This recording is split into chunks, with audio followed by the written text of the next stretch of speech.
Hey everyone, welcome back to the channel. In today's video, the question that I will be answering is, what does the parable of Lazarus and the rich man mean? So this parable is written in Luke chapter 16, verses 19 to 31. And basically, the story is that there was a wealthy man who fared sumptuously every day. And at his gate there was a beggar named Lazarus who was full of sores, and he wanted to eat the crumbs that fell off the rich man's table. Eventually, both of them died.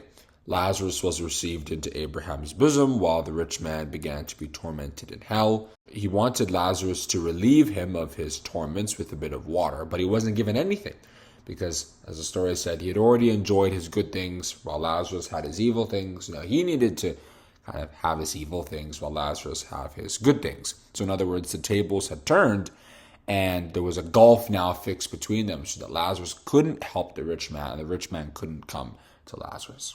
So the question is, what does this mean? The story is symbolic of the glory, honor, wealth, and power that false prophets and religious leaders enjoyed for over 1,000 years during the Christian age. And how a time would come when all that would eventually end and the righteous would be glorified. If you read Matthew chapter 13, verse 43. So let's go step by step. The rich man who fared sumptuously every day represents false prophets, false pastors, and religious leaders. During the days of Jesus, the rich man represented the Pharisees who fed on the flock of God, who were the Jews at that time.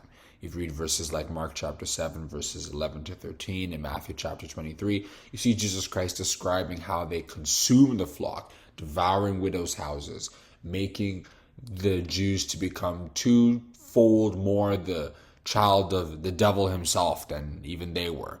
They prevented them really from being able to meet the Savior Jesus because they made Jesus to look illegitimate. And as a result of manipulating the flock for their own gain, they became very wealthy. They had a lot of honor and respect from the people, right? Anytime they'd walk, everyone would say, Rabbi, Rabbi. And they have their counterparts in the Christian age. There are many of today's religious leaders and those in the past, they became lords over God's heritage. If you think of the popes, bishops, archbishops, you see that at the end of the day, they were the ones being worshipped. They are the people who have fed sumptuously from the people, both materially, the kind of wealth they amassed. You can even just see that in the architectural works, the Vatican, some of the cathedrals that exist. Those, at the time they were built, were very expensive. And now if you were to even build things like that, even in today's world, it would cost a significant amount, not to talk of in those days, okay? Or in the kind of things they wear, and the infrastructure, and the elaborateness of the traditions and so on. You can see wealth.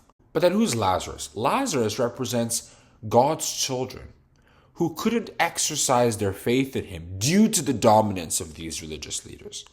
Those sores that were on Lazarus' body, they represent spiritual impurities. If you read Isaiah chapter 1, verses 4 to 6, Isaiah mentioned, putrefying sores representing the sins of Israel. Okay? And what are those things like envy, malice, lusts? The truth can cure these. If you read Proverbs chapter 4, verse 22, but the religious leaders were more interested in their own profit, so they taught lies, things that couldn't really help the flock, to exploit the flock for their own ends. And Ezekiel really described this in Ezekiel chapter 34, verses 1 to 6, right? You eat the fat, you clothe you with the wool, you devour my sheep. And those were the crumbs that Jesus Christ was mentioning there. Lazarus was supposed to get real food, not just crumbs. So same thing, the religious leaders were supposed to teach the people the truth because it is the truth that cleanses. Now ye are clean, said Jesus, through the word which I have spoken unto you. Read John chapter 15, verse 3. But they taught the people lies, things like hellfire, purgatory, and other things that we've debunked on our channels that now prevented people from actually being edified by the gospel. As Jesus Christ said in Matthew chapter 15, verses 7 to 9, these religious leaders, they replace the commandments of God with traditions of men, which have no spiritual value, right? Touch not, taste not, handle not. Things that, at the end of the day, even if you observe them to the letter, You aren't any closer to God. If you're looking at many Catholic traditions, other Christian traditions, those who are perfect in all of them, some of them are fornicators, some of them are, in fact, sometimes idolatry is embedded into the tradition because you're worshiping Mary and worshiping images and statues and so on. The point is, you aren't really any closer to God through those traditions. In fact, you're really farther from him. So now, the torment that the rich man faced in the parable is what false prophets and pastors and so on are facing now.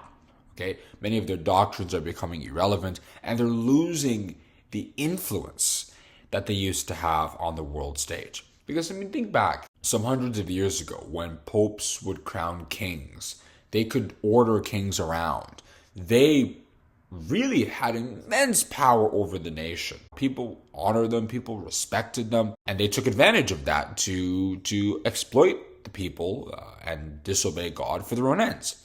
Okay, but now they're no longer able to do that. Even if they want to, they simply cannot. And it was Revelation chapter 18 that really explained that downfall, how they would, in 1 hour, their judgment would come. All the talent, you see now, a lot of the talent has left the church and it's going to other institutions. It's because of that. And it's in fulfillment of what Jesus said in Matthew chapter 7, verses 22 to 23. Many will say to me in that day, Lord, Lord, have we not prophesied in thy name? And did thy name have cast out devils? And did thy name done many wonderful works?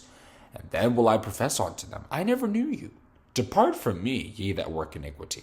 So then those of us who are like Lazarus, we are interested in serving God faithfully, we need to study the scriptures to understand how these events are unfolding. That's what Jesus meant by watch and pray in Luke chapter 21, verse 36. A lot of Christians, even though they're watching these things happen, they think that, this means, God doesn't really exist, or I should abandon the church, or I should forget about God. No.